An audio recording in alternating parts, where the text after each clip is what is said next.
Премьер-министрликке жаңы талапкер ким экени белгилүү болду.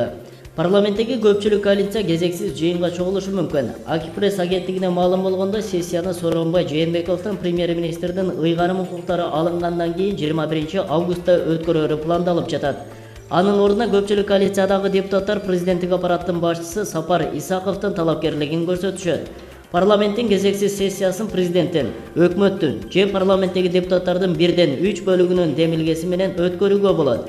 Учурда өкмөт башчысы Сооронбай Жээнбеков Кыргызстандын президенттигине талапкер болуп көрсөтүлүүдө. Жаңы президенттик шайлоо 2017 жылдын 15 октябрында өтөт. Маевский Текебаевга карата чыккан өкүм тууралуу пикирин айтты. Өмүрбек Текебаевдин үстүнөн $1 миллион пара алды деп арыз жазган орусиялык ишкер Леонид Маевский ага карата чыгарылган райондук соттун чечими тууралуу оюн Коммерсант басылмасына билдирди. Мен чечим боюнча түшүндүрмө берүүгө укуктуу эмесмин, бирок сот кандай өкүм чыгарса, аны адилеттүү деп эсептейт. Текебаевден өндүрүлүп берилген акча боюнча түшүнүксүз суроолор пайда болбошу үчүн Кыргыз өлкөсүнө кайрымдуулукка жумшайм деди Маевский. Ал акчанын кайтарылып берилиши керектигин, бул соттук иш саясий эмес, коммерциялык көз караштагы иш экендигин айтты. Ошондой эле Маевский сотто жактоочусуз өзү катышкандыгын айтып, бирок керек болгон учурда качан болсо да келүүгө даяр болгондугун баса белгиледи деп жазды басылма.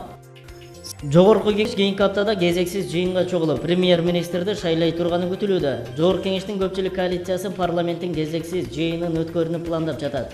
Бул тууралуу Супер КЖ порталына КСДПдан билдиришти.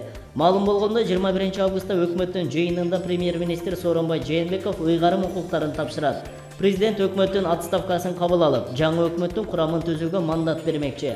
Премьер-министрликке президенттик аппараттын башчысы Сапар Исаковдун талапкерлиги сунушталышы күтүлүүдө. Айта кетсек, жогорку кеңештин регламентине ылайык президенттин, өкмөттүн же депутаттардын 3/1 кем эмесинин сунушу менен жогорку кеңештин кезексиз сессиялары чакырылышы мүмкүн.